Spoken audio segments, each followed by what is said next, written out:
Direct News TV. October 11, 2023. Israel-Hamas war live, Gaza faces growing humanitarian catastrophe. Palestinians in Gaza continue to suffer as the only power plant remains out of service due to a lack of fuel. Israeli Prime Minister Benjamin Netanyahu promises to destroy Hamas following its surprise attack. Global and regional leaders continue efforts to end the ongoing escalation of the Israel-Hamas war. Israeli forces continue pounding the Gaza Strip, killing at least 1,100 Palestinians. The death toll in Israel has climbed to 1,200 people. How Israeli apartheid destroyed my hometown. In this deeply personal documentary, AJ+'s Dina Takruri spends a day in Hebron retracing the footsteps of her father, who was born and raised in the occupied West Bank. Takruri speaks to Palestinians who are subjected to daily harassment from the Israeli military and settlers. During her visit, she is guided through the city by former Israeli soldiers, who tell her why their conscience is now forcing them to speak out against the occupation. Pro-Palestine rallies in Chile, Ireland, Philippines, Africa and U.S. Rallies in support of the Palestinian cause have taken place across the world. In the U.S., there were marches in dozens of towns and cities, with one of the biggest held in Chicago. Hundreds also turned out in Chile's capital Santiago, which has the largest Palestinian community outside of the Middle East. In South Africa, protesters compared the 75-year illegal occupation of Palestine to the injustice of apartheid. Clashes reported in West Bank's Jenin and Qalqilia. Clashes have erupted once again between Palestinians and Israeli forces in the occupied West Bank cities of Jenin and Qalqilia. In a video footage obtained by Al Jazeera Arabic, a ball of fire was seen raging next to a building, while loud sounds of explosions and gunfire were heard in the background. Another video clip showed a group of Israeli soldiers rushing towards a building in the city of Qalqilia. According to Al Jazeera Arabic, the soldiers were carrying out a raid in the city's Jaidi neighborhood. Thailand PM reports 21st Thai death from Hamas attack. Thai Prime Minister Srettha Thavisin announced that another citizen from his country has died, bringing the total number to 21 Thailand nationals killed following the Hamas attack in Israel. In a statement posted on X, formerly known as Twitter, Srettha extended his condolences to the family of the latest victim, while saying that the government is doing its best to evacuate all Thai nationals as fast and safe as possible. He added that the first group of 15 Thai nationals was expected to arrive in the country sometime soon.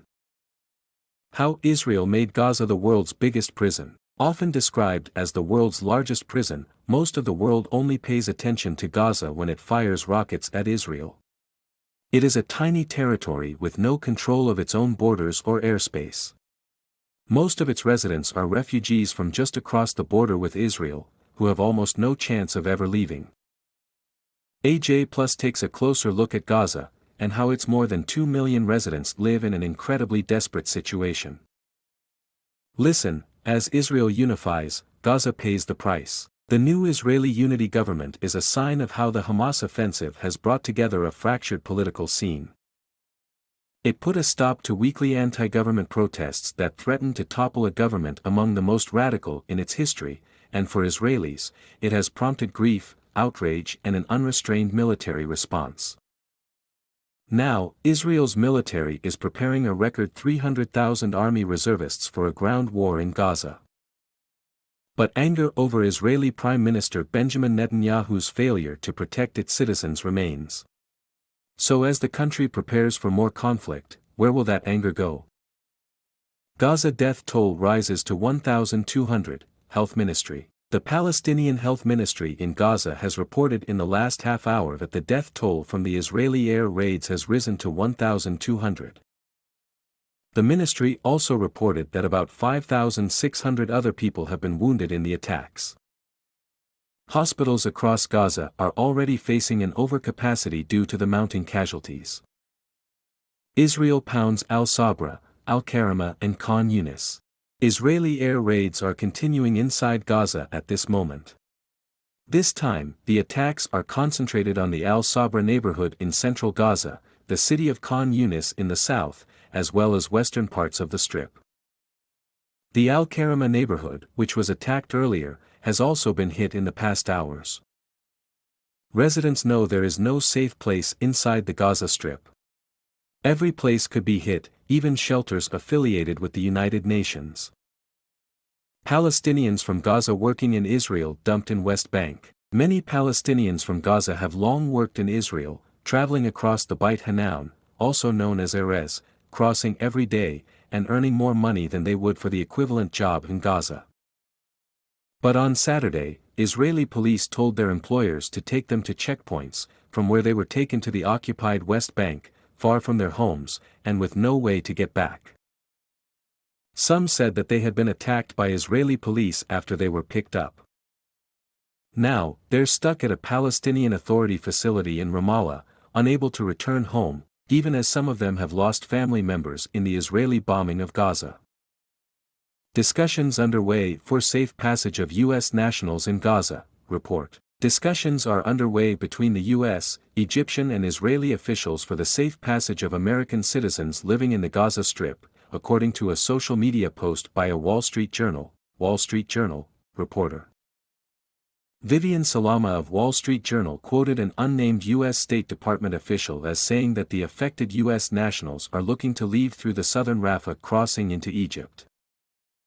About 500 to 600 American citizens live in Gaza, some of whom are looking for safe passage, including, via the Rafah crossing to Egypt, a senior State Department official said, Salama wrote on X, formerly known as Twitter. Earlier, Israel issued an advisory, telling residents of Gaza that those who are able to leave, should do so through the Rafah crossing. How will Israel's new war cabinet work? The war cabinet is a body within this new emergency unity government and consists of the Prime Minister, his defense minister, and opposition leader Benny Gantz. You have to bear in mind that Netanyahu and Defense Minister Yoav Gallant already have the right to take any decisions pertaining to the war without consulting the government and the Knesset, that is, after Israel triggered a law that gives them the right to do so.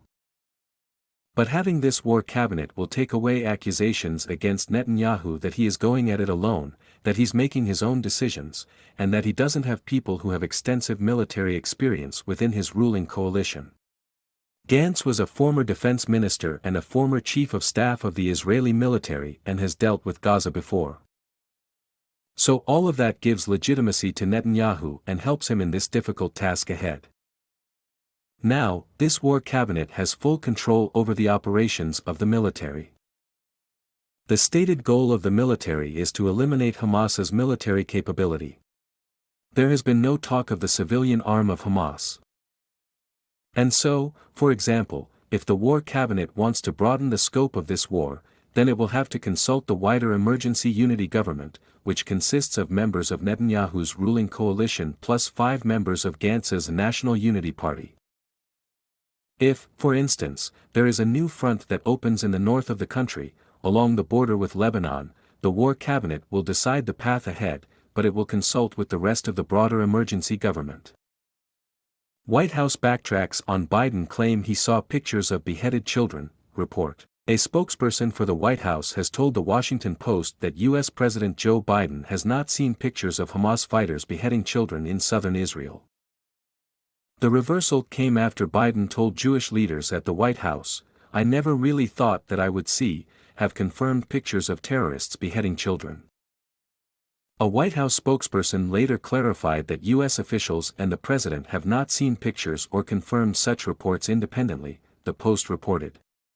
The president based his comments about the alleged atrocities in the claims from Netanyahu's spokesman and media reports from Israel, according to the White House.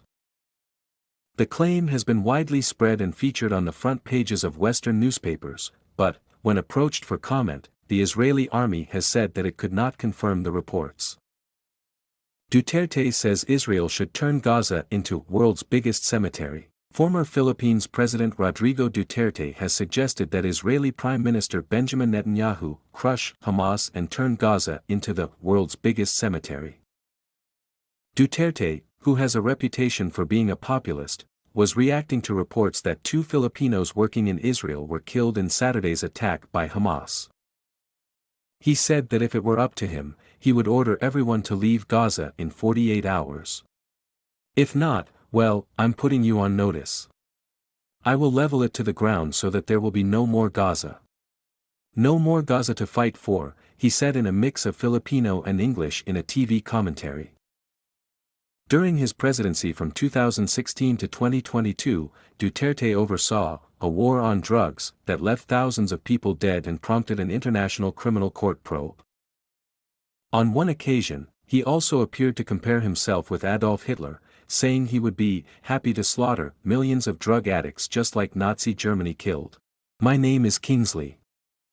Please like, share, subscribe and hit that notification bell so you can be the first to be notified whenever we post. You won't regret it.